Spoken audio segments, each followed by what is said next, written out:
Hello, my friends, and how are you doing today?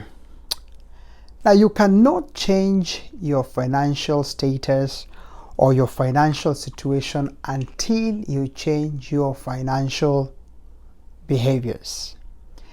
Financial behaviors determine a great deal how you become financially, on whether you're going to progress from one level to another level, on whether you're going to be able to create wealth, or ultimately you're going to end up in what I call lifestyle poverty.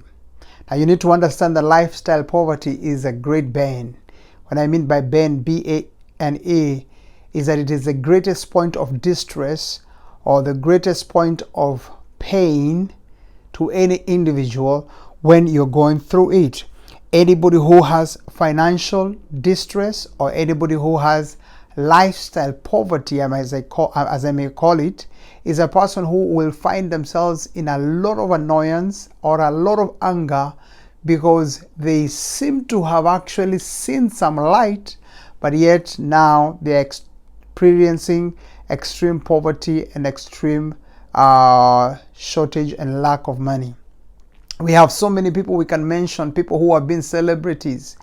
We know of boxers who were one time at the top and today they are lingering in poverty. We know of film stars in Hollywood who were once known everywhere and their names were all over. I can mention but a few, but I will not mention anybody right now, but you know them. And the truth of the matter is, because of their lifestyle, they moved from the upper level or the upper class of life, and now they have found themselves in the bottom level. Some of them in fact are lingering in poverty as we are speaking right now. I know of people who have actually been at the top and today they have become homeless. I know of people who have been at the top and today they are actually lingering in jail because it was so bad for them. There was no other better place for them except being in prison or being in jail. Why is that so? Because of something that I call lifestyle poverty. As I continue to teach you in these videos and as I bring these teachings of developing you and helping you, one of the things that I want to speak about today, or to mention to everyone today, is that how you behave in terms of your finances actually determines how far you go in terms of your financial world is concerned. That basically means that it is possible for you to handle a lot of money and yet end up in ultimate poverty, or end up in extreme poverty, and you will all be left, and everybody will all be left wondering, how is it that this woman or this man was having so much money and yet now they are begging, they are struggling, they hardly are able to make ends meet, they are hardly able to do anything in as far as their lives is concerned, simply because their financial behaviors and their financial habits were extremely bad. Today I'm going to be talking to you about some of those financial habits that you need to look into and rectify or fix, because the moment you fix them or the moment you do it, you will be able to remove yourself from what I call lifestyle poverty and bring yourself to a place where you will actually enjoy the wealth that you have been able to create. Now you need to understand that you have to intentionally put yourself on the right track financially if you are all ever going to see light of anything. What I mean by that is that for you to see any change happening, you have to deliberately, you have to intentionally put yourself on the right track. You must align yourself with the right people, align yourself with the right material, align yourself with the right information, align yourself with the right habits. Because if you continue with the habits that you have that are actually plunging you into a hole or causing you to have the kind of distress you're having, I tell you the truth, you will go nowhere. The Bible tells me, and I always use the Bible as my manual for reference, and I don't want to sound like a preacher, I want to sound like somebody who is actually talking to you, because you see, what I'm doing right now is giving you counsel that is going to help you in terms of giving you a way out of the situation that you are in right now. Help you in realizing that you can actually wake up that giant that has fallen, that giant that has gone to sleep, that giant that has been hit and now you don't know what to do. I want you to know that as I continue speaking to you, it is possible for you to rise up again and do it again. I want you to recommend that you go back to one of the videos that I did concerning failure. I want you to go and hear it concerning failure and how you can bring yourself out of failure, because sometimes we get so much out of get stuck so much in failure, and we deliberately or we decide that that's who we are. We decide to brand ourselves as failures. And you are not a failure. I am not a failure. I cannot agree to be called a failure because I am not a failure.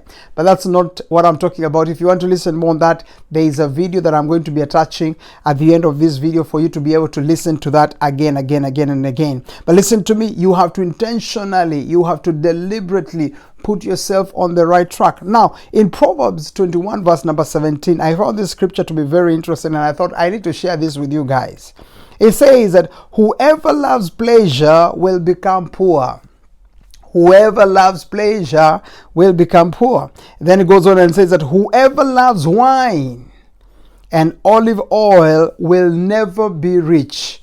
Whoever loves olive oil and wine will never be rich. Basically what it says is that whoever loves anything that is intoxicating, whoever loves anything that is affecting the way of thinking and your mind, whoever who causes their lives to be dictated by something that is putting them in a fantasy that is not real or it is not true, or whoever absorbs in himself, on his systems, anything that interferes with the way he sees life, the way he reasons and rationalizes, the way he thinks, and the way his mind functions, the Bible says that kind of a person will never grow rich, will never be rich. He says anybody who desires pleasure more than anything else, anybody who loves pleasure will become poor.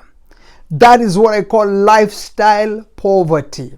People who become poor because of lifestyle, they live an extremely miserable life. And you know, it's amazing because when you have money, sometimes money has a tendency of speaking to you. Did you know that when you have money with you, sometimes that money literally speaks to you a language that you never hear when you are broke? A language you never hear when you're broke. How do I know so? When you have money, money will speak to you. For example, if you walk into a mall or you walk into a store where they're selling clothes, they're selling suits or dresses or whatever kind of outfits that you probably may want, or even shoes or anything, that kind of a thing. When you are broke and you enter such a store, you don't see things. Even if you see things, you don't create interest in those things. You don't really put a lot of attention in those things. Why? Is because you are broke. You have no money, so really your attention is not caught on many things. But when you have money, if you are a person who is led by lifestyle, or if you are a person who is directed by things, you will notice that those things, when you have money, they start talking to you. A shoe which you have always been passing by, a shoe that is expensive, $500, $1,000, $2,000 or whatever kind of money that shoe may be costing, will start speaking to you, and it will be calling you and telling you that I am here, you can buy me. Now, simply because you have money, you will find yourself picking it up and just buying it. That is just called being taken care of or being directed by the money that you have. So whenever you have money, you have to be careful, because that money, once it starts speaking to you, you are in trouble. Now listen to me. Your bad habits that cause you to stay in poverty or cause you to stay in financial distress must change if you are going to be able to change financially. They must change. What are some of them? I'm going to highlight some of them. Maybe I'm going to mention about 5 or 6 things that you need to understand. So that once you have this in you, they are simple things, but believe me, in the simplicity of those things, if you capture them, you walk with them, run with them, and put them in your mind on a daily basis. In fact, I would even recommend that you listen to this again and again and again, because the more you hear them, the more you are able to behave better. Habits are bad. Whenever you have a bad habit, until you have dealt with that bad habit, I'm telling you the truth, your life keeps on going down and down and down and down. It does not matter what kind of a habit it is. Any habit that is bad, that captures you, is a killer. Any habit that is bad, that is actually entangling you, or it has trapped you, until you get yourself out of that trap, that habit will bring you down. There is no bad habit that will ever take you up. I tell you the truth. Now understand, we have good habits and we have bad habits. Now this time around, I'm talking about bad habits that are keeping you down financially. You have to deal with them. What is the first bad habit that I would like to recommend that you get rid of in your life? Not today, yesterday. The first bad habit is stop overspending money and buying things in haste. That's the first habit. Stop overspending money. What that basically means is that I a few minutes ago have just mentioned that money speaks to you. Money speaks to you. Money makes you do things. If you're not careful, if your ear is so much with the fact that you have money, it will start speaking to you. And if you're not careful, you find yourself going into a spree of overspending. You find yourself going to a spree where you're buying things that you don't even need. I've gone to a friend's house one time and I found they have a room where they have kept shoes. I've gone to another lady's house another time and I found clothes that were still in hangers, that were still having tags from the store. They had not been worn, they had not been removed from the wrappers, but they were there. Why is that? So I asked that lady, how is it that you have all these clothes in your closet and you don't wear them? They're still brand new and you have not even removed them from the packages. And she told me, I don't know. It's because whenever I go to the mall, whenever I go to the stores to shop, I find myself just picking clothes. I like something, I pick it. I like something, I pick it. And the worst part of it, some people, not only do they overspend on money they have in their savings or in their bank accounts, the checking accounts, some people actually even spend money using their credit cards. They go and take credit for things they don't even use. You just have this habit of wanting to take and to take and to take. Some people have habits of just wanting to buy things, finding themselves living in a certain life. You know, they want to see themselves living in a certain way. They want to be like so and so and to be like so and so. They want to identify with a certain group of people. So they find themselves overspending and overspending and overspending. At the end of the day, what happens? It hurts them. At the end of the day, what happens? They're in distress, they're in pain, they are angry, they're annoyed because what has happened? They found themselves spending so much, they overspend so much, and because of their overspending, probably it even affected other important areas in as far as their lives is concerned. They did not pay a particular bill or pay a particular thing, but yet they were able to get themselves a particular thing. They bought themselves a new iPhone. The new ones have come. Now it's no longer iPhone 14. It is iPhone 15. They got it. It's no longer this. They have the other one, the version. And you know, the system is made in a way that it is always bringing new things, new things, new things. Believe me, when you look at companies like Apple and the others, they already have planned your life 20 years ahead of you. They already know by 2050 what they should already be giving to you. So every year and every other 2 years or every other year, they are bringing things. Why is that? They just want to make sure you are always spending and spending and spending. You must stop that habit of overspending, and you must stop that habit of buying things hastily. That's the first bad habit that you want to. If you want to get yourself changing financially, one of the behaviors that you must change is the behavior of overspending and the behavior of spending hastily. Hastily means what? Hastily means you are just spending without thinking. You are spending without even knowing whether this thing had planned for it or not. The problem is that you find there are people who actually literally buy things that were not in the plan at all. One of the things God has been teaching me, and not just talking about God because I want to be spiritual or anything, but God has been reminding me, and as he's reminding me, he's actually even helping me to access a lot of books and all that, is I have to check how I'm spending. Some of us are very generous. Some of us like giving and doing a lot of things and making people happy. Listen to me, making people happy will make you broke. Don't do things for the sake of just entertaining people and making people feel good. If you do that, you're going to be in trouble. You see, you can make money, you can generate money, you can become richer than you are, but you must put a check on how you spend and how you visualize in terms of how you buy things, how quickly you buy things. Slow down, my friend. Slow down, my brother, my sister. The second thing, and this is about habit, is that you have to deal with the debts in your life. The debts in your life. D-E-B-T-S. Debts. Some people will say debts. Others will say debts. But it is actually debts. You have to deal with every day, every debt in your life. Try your level best to live a life which is debt free. I made a decision recently, and I think I am loving that decision. One day I woke up and I said, you know what? Everything called a credit card in my life, I'm going to get rid of it. I'm going to destroy it. And I went ahead and did it and started paying them off. Why is that so? Because I said, you know what? I want to deal with any kind of a debt in my life. Anything that I have. Now, I don't say that every debt is bad. Some debt is good, but there's some debt is very good. People who are in business and in the business world, we all know and agree that sometimes you need credit to be able to do things so that you can create money. But there is some debts which are not good. Please, please, please, any debt that is a liability, any debt that does not bring anything to you, get rid of it, pay it off, and don't get yourself another debt. Don't get a debt to buy a dress. Don't get a debt to buy some things that are not making any value, bringing any value to your life. They may make you look good. They may make people talk about you and say, oh, you look very nice. Some people will get an expensive car simply because their colleagues or peers like them or friends or family have also somebody their family has bought, so you want to look like them, or you just want to, so that when you go to functions and events, when you arrive there, people look at your car and they are like, wow, man, look at the way he's driving such a powerful car. Whoa, look at her. She's looking so immaculate. She looks expensive. Yet you are in debt. Hey, please wake up, wake up, wake up, wake up. Don't overburden yourself with unnecessary debt. If you don't need the debt, please get rid of it and try as much as possible to stay debt free. Why? Because debt is about behavior, and debt is a habit that will keep you financially down.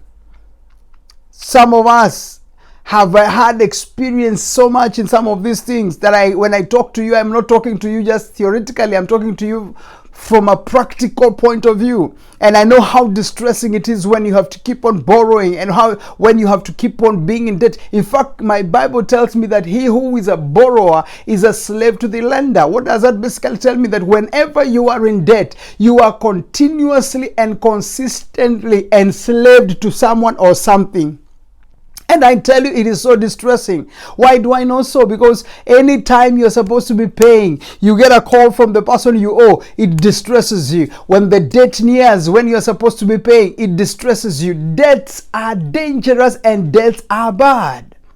The only debt I can allow you to have is a debt that I know you are taking so that you can create more money with that debt. If you are thinking financially, or you are thinking business-wise, you are thinking in terms of wealth creation, just make sure that whatever it is that you are borrowing is for an asset purposes, is for purposes of building with it. Because you see, if you use the money you borrow and then use it for building more money, it basically means the more money you're building is what is actually going to pay off the debt that you've just gotten. But if you do it the other way, you're just borrowing for consumption, you're borrowing to make yourself look good, you're borrowing so that people can talk well about you, then you are in trouble, my friend.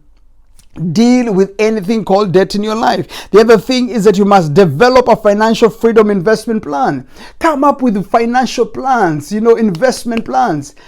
Look for information that has to do with investments. That's a good way of developing yourself and bringing yourself to a place of starting to have a good financial behavior. Your financial behavior determines your financial freedom. So one of the things is come up with understanding what is financial freedom investment plans. What places can I invest? What can I get involved in? We have a lot of materials. We have a lot of books. We have a lot of information even online that can help you in that. I'm not here to give you this, tell you go here and go there. That's not my point right now. But my point is to challenge you and tell you, listen, sit down and get information as far as investments are concerned. If you don't know what to do, get somebody who can counsel you. If you want to talk to me, call me, text me, let's talk about that, and I probably will help you with that. But listen to me, the point that I'm bringing across to you is that you must come up or develop financial freedom investment plans in your life. Have that and have that and have that. Then number 4, and this is also a bad habit, yet it's a good thing. It's a bad habit, but it's a good thing. Be a wise giver. Oh, that's an interesting one. Whenever you are giving is a key thing to success in life. You have to learn to be generous. You have to learn to be a giver. Because there is something about giving that just causes more doors to open for you. There is something about giving that causes things to happen for you in terms of your business, in terms of ideas, in terms of favor, in terms of open doors, in terms of many things. I mean, giving is a positive. But listen to me, you have to be a wise giver. Don't just give every place here and there. Don't give because somebody somewhere stood with a microphone and gave you some funny word and some funny prophecy and some funny things and told you that for this to happen, I need you to give me $10,000, I need to give you $1,000, or I need you to give me I don't know what kind of a money. Don't do that. That's called lack of wisdom. That is actually called foolish giving. There is something called foolish giving. Foolish giving is when you are giving without knowing why we are giving. Foolish giving is when you are giving because you are expecting to receive back. Listen to me. Now, I know. Some of you have just said that and it has not augured very well for you. But listen to me. God is not in the business of funding money. Put this down and then I give you this much. Put this down and then I give you this much. Because that's how we have converted things to be. And especially in the church setups, I see that happening again and again and again. Preachers are making it look like as though God is doing a business on Sunday. Bring 10 so that God can give you 100. Bring 100 so that God can give you 1,000,000. Bring 1,000,000 so that God can give you. Where did we get that kind of a thing? And there are people who are even selling their properties. They are selling their things. They are bringing, and when they do that, instead of them seeing what they were told would happen, they in fact find themselves plunging into more poverty, into more shortage, into more distress, and they are wondering what is wrong with God. There is nothing wrong with God. The only thing is that you have not been wise in your giving. Be wise in your giving. Give when it is necessary to give. Give because you need to give. The Bible says give cheerfully. Give generously. That means when you're giving because there's something quickened in you. And you're not giving because you're wanting back. You're giving because you're thankful to God because of what He has already given to you. You see, that's the key. The little that I have right now, I'll give some of it. Why? Because I'm grateful because of the little that I have. I know once I give that little, sooner or later, God gives me ideas. God helps me to make more. And when I make more, I give more. When I make more, I give more. Why is that so? Because my word and the Bible tells me that He gives seed to the sower and He gives bread also to the bread eater. What that tells me is that as far as God is concerned, He is giving me so that I can make more. He is giving me so that I can make more. And the more I make, I release. The more I make, I release. I have to be wise when I'm doing my giving. I decided I'll stop this business of giving people just haphazardly here and there. There's a time I used to be very generous. You send me a text, oh, I need this, my child is this, boom, I send money. Oh, I need this, okay, I give money. I was feeling like I was the man who is there to rescue everybody. Listen to me, I cannot rescue you. Nobody can rescue you. You are the only one who can rescue yourself. You will not be given, so don't be in the business of dishing here and there. You have to be wise when it comes to your giving. Give when you feel it in your spirit that there is need for me to give here. Give when there is a voice in you that is telling you there is need to give here. Don't just give because somebody compelled you or somebody coerced you into that kind of a giving. You have to give wisely. Then the other thing is that, and this is very important, number 5, as you align yourself to financial behaviors that are going to change your financial situation, you need to understand that you have to deliberately learn and expose yourself to information about money. I mentioned that a little bit earlier when we were in some of the points earlier on, but let me emphasize it again as the number 5. You have to deliberately expose yourself to information that has to do with money. You can never become anything when you don't have information for that thing. I don't know why people believe that you can become a millionaire or you can become wealthy and you know nothing about money. It's just like telling somebody or trying to tell you that I will become a pilot, or I'll become one who is going to be piloting people from one country to the other on an aeroplane, and I have no idea what it means to be to pilot a plane, or to you say driving, or how do you say it?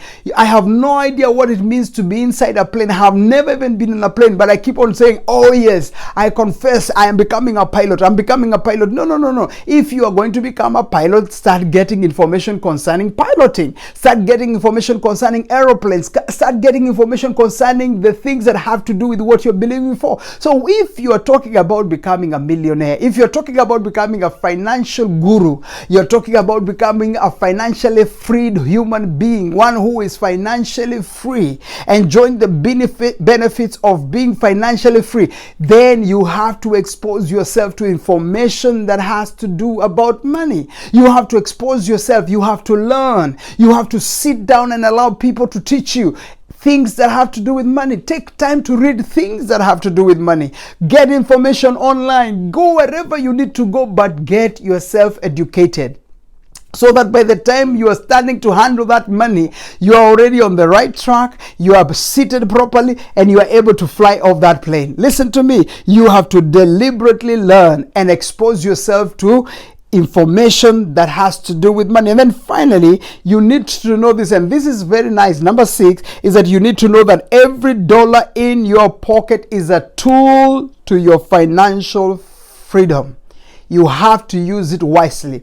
Every dollar in your pocket, every shilling in your pocket, for those of you who come from the shilling countries, every yen, every whatever money you call it, every dollar in your pocket is a tool that can bring you or can usher you to financial freedom.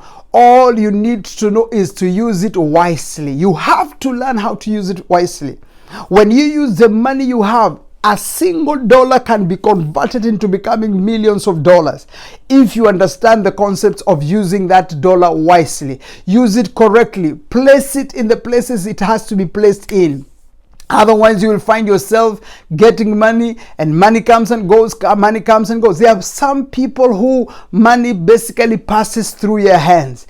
They have it come and they have it go. They have it come and they have it go. They have it come. It does not change them. It does not lift them. It does not do nothing. They live the life the way they live, but money just keeps on coming and going. But listen to me. The money that keeps on coming into your life, if you can wisely know how to use it, if you can use it in a wise manner, that single dollar can totally transform and change your life. Remember that money is only a tool. Money is only a tool. When you understand how to utilize it properly, when you know how to use it properly, your life can change and change completely. You cannot change your financial situation until you change your financial behavior. Now listen to me. Don't get yourself in a place of lifestyle poverty. That is the most distressful place you can be. Thank you so much for taking the time to listen to me, and I pray and hope that these words that I've spoken to you will quicken you and make you realize, you know what, I am tired of this poverty, yet I look like I'm having money. I'm struggling too much. Enough is enough. I will do what I have just heard, and I will practice what I have just been taught. Please, let's meet again in the next video, and remember, I love you, appreciate you, and let's keep this thing real. Thank you, and God bless you, and bye-bye.